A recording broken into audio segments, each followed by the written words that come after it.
తిరిగి వార్తలకు స్వాగతం. అగ్రిగోల్డ్ బాధితులకు న్యాయం చేయాలని కోరుతూ ఈ నెల 15వ తేదీ ఆదివారం తణుకులో జరగనున్న AgriGold customer and agents welfare association జిల్లా సమావేశానికి కస్టమర్లు ఏజెంట్లు అధిక సంఖ్యలో తరలి రావాలని AgriGold customer and agents welfare association రాష్ట్ర ప్రధాన కార్యదర్శి వి తిరుపతిరావు కోరారు. శుక్రవారం తణుకు వంక సత్యనారాయణ సురాజ్య భవనంలో విలేకరుల సమావేశాన్ని నిర్వహించారు. ఈ సందర్భంగా తిరుపతిరావు మాట్లాడుతూ అగ్రిగోల్డ్ యాజమాన్యం మోసానికి గురై తీవ్రంగా నష్టపోయిన బాధితులకు న్యాయం చేయాలని కోరుతూ సిపిఐ సహకారంతో గత 10 సంవత్సరాలుగా నిర్విరామంగా ఉద్యమిస్తున్నామని అన్నారు. ఉద్యమ ఫలితంగా 10,000, 20,000 రూపాయల లోపు డిపాజిట్ల సొమ్ము పొందడం జరిగిందని అన్నారు.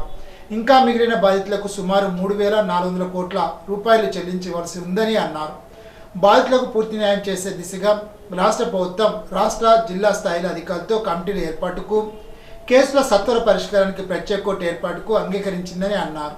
ఇప్పటికే వందలాది ఎకరాలు కబ్జాదారుల ఆధీనంలో ఉన్నాయని, తక్షణమే కబ్జాదారుల నుంచి భూములు స్వాధీనం చేసుకోవాలని భీమారావు డిమాండ్ చేశారు.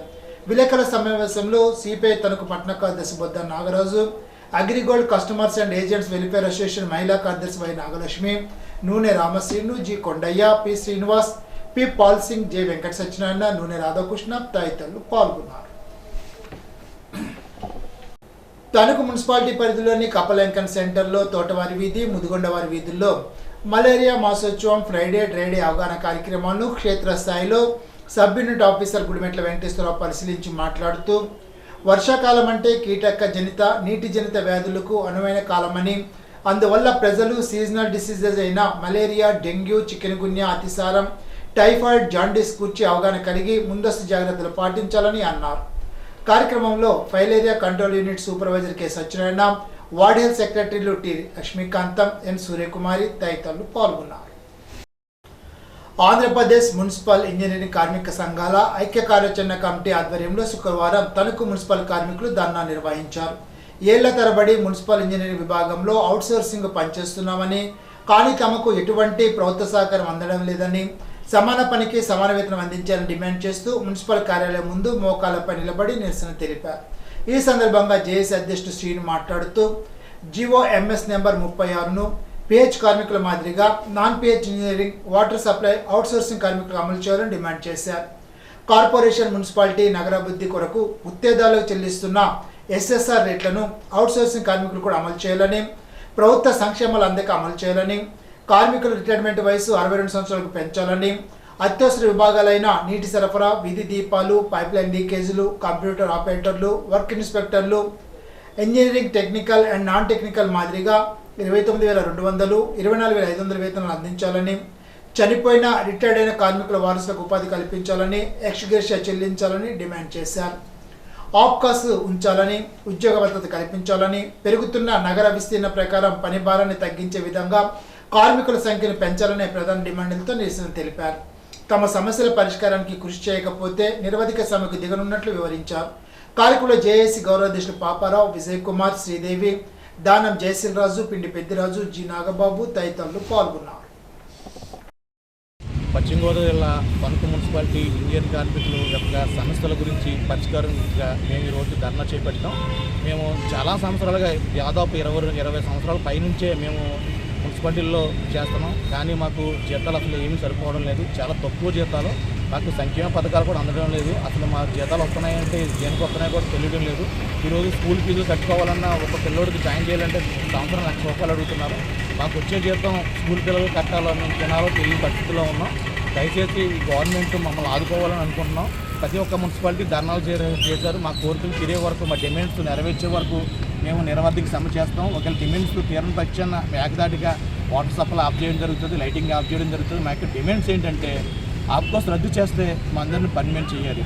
తర్వాత హెల్త్, తర్వాత scaled, semi scaled, high scale ప్రకారం 24,500, 21,500, 29,500 జీతాలుగా పెంచాలి. మాకు హెల్త్ కార్డులు అందజేయాలి. ప్రతి ఒక్కరిని పర్మనెంట్ చేసేలాగా మమ్మల్ని ఆదుకోవాలని ఈ ప్రభుత్వం ఆదేశిస్తుంది.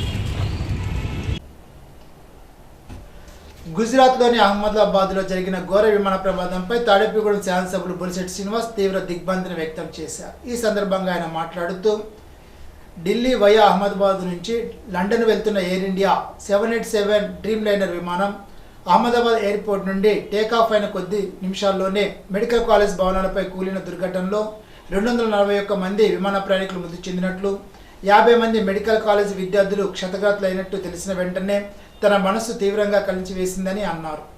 ఈ సందర్భంగా బాధిత కుటుంబాలకు ప్రతి ఒక్కరు అండగా ఉండాలని, భవిష్యత్తులో ఇటువంటి ప్రమాదాలు పునరావృతం కాకుండా ఉండడానికి తగిన చర్యలు తీసుకోవాల్సిన అవసరం ఉందని తెలిపారు.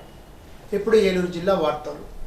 మున్సిపల్ ఇంజనీరింగ్ కార్మికుల జీతాలు జీవో నెంబర్ 36 ప్రకారం పెంచి అమలు చేయాలని, 17 రోజుల్లో సమ్మెకాలపు ఒప్పందాలు అమలు చేయాలని కోరుతూ ఈ నెల 20వ తేదీ తర్వాత నుండి రాష్ట్ర వ్యాప్త నిరవధిక సమ్మె చేపడుతున్నట్లు AP municipal workers and employees union Eluru నగర కమిటీ తెలిపింది.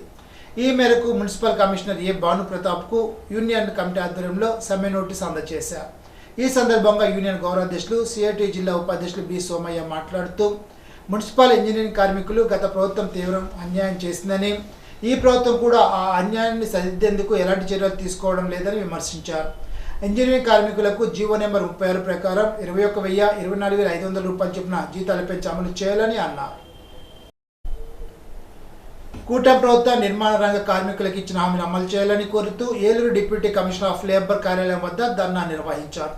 ధర్నాను ఉద్దేశించి ఐఎఫ్టియు అనుబంధ ఏపీ ప్రగతిశీల భవన ఇతర నిర్మాణ రంగ కార్మిక సంఘ ఉమ్మడి పశ్చిమ గోదావరి జిల్లా ప్రెసిడెంట్ బద్ద వెంకట్రావు మాట్లాడుతూ, గడిచిన 2019 సంవత్సరం నుండి భవన ఇతర నిర్మాణ కార్మికుల చట్ట రూపంలో ఏర్పడిన సంక్షేమ బోర్డు నడిపించడం లేదని, ఆ బోర్డులో ఉన్న అనేక పథకాలతో అసంఘటిత కార్మిక రంగ కుటుంబాలకు అనేక రకాలైన ఆర్థిక ప్రయోజనాలు ఉపయోగపడే విధంగా పథకాలు ఉండేవని అన్నారు. దాని అనంతరం అసిస్టెంట్ కమిషనర్ ఆఫ్ లేబర్ వారికి డిమాండ్తో కూడిన మెమోరాండాన్ని అందజేశారు. ప్రభుత్వాలు సంక్షేమ బోర్డులో తీసుకున్న నిధులను అద్దా వెంకట్రావు, ఐఎఫ్టి అనుబంధ ఏపీ ప్రగతిశీల భవన ఇతర నిర్మాణ రంగ కార్మిక సంఘం ప్రెసిడెంట్, ఉమ్మడి పశ్చిమ గోదావరి జిల్లా. ఈరోజు ఐఎఫ్టి అనుబంధ ఏపీ ప్రగతిశీల భవన నిర్మాణ కార్మిక సంఘం రాష్ట్ర కమిటీ పిలుపుల భాగంగా ఏలూరు జిల్లా deputy commissioner of labour DCL గారి కార్యాలయం వద్ద ధర్నా కార్యక్రమాన్ని చేపడుతున్నాం. నేపథ్యం, కూటమి ప్రభుత్వం భవన నిర్మాణ కార్మికులకు అనేక హామీలు ఇచ్చి గద్దెనెక్కి సంవత్సరం అవుతున్నది. భవన నిర్మాణ కార్మిక సంక్షేమ బోర్డు నిర్వీర్యమైంది. ఆ సంక్షేమ బోర్డుని పరిరక్షించాలని గిఫ్టుగా కూటమి ప్రభుత్వాన్ని డిమాండ్ చేస్తున్నాం. అదేవిధంగా ప్రభుత్వాలు ఇచ్చే పథకాలతో సంబంధం లేకుండా సంక్షేమ బోర్డులో ఉన్నటువంటి పథకాలు ఏవైతే ఉన్నాయో ఆ పథకాలు ఇచ్చే విధంగా కూటమి ప్రభుత్వం ఆలోచించాలి. మెటర్నెట్, హాస్పిటలైజేషన్, న్యాచురల్ డెత్, అదేవిధంగా పిల్లలకు సంబంధించిన స్కాలర్షిప్ వగైరా పథకాలు ఏవైతున్నాయో ఆ పథకాలను పెంచి ఇచ్చే విధంగా కార్మికులకు ఇచ్చినటువంటి హామీల్ని అమలు చేయాలని కూటమి ప్రభుత్వాన్ని డిమాండ్ చేస్తున్నాం. తాడిపల్లిలో నూతనంగా ప్రతిష్ఠించిన పార్వతీ సమేత సోమేశ్వర స్వామి ఆలయ నిర్మాణ ప్రధాన దాత మట్ట వెంకట నాగ సత్యనారాయణతో పాటు కమిటీ సభ్యులు కరటూరి నరేంద్రబాబు, పెండ్యాల గోవిందరావు, నందిన వీర్రాఘవులు, నిడదోలు సత్యనారాయణ తదితరులను గ్రామంలోని యువకుల ఆధ్వర్యంలో ఘనంగా సత్కరించారు. ఆలయ నిర్మాణానికి అహర్నిశలు కృషి చేసిన కమిటీ సభ్యులను అభినందించారు. వివిధ సామాజిక వర్గాలకు చెందిన యువకులు, భక్తులు పాల్గొన్నారు. ఈనాటి బంగారు మాట. ప్రవర్తన అనేది చెట్టు అయితే గుర్తింపు అనేది దాని నీడ లాంటిది. Abraham Lincoln. ఈ వార్తలు ఇంతటితో సమాప్తం. తిరిగి విజన్స్లో కలుసుకుందాం. అంతవరకు సెలవు. నమస్కారం.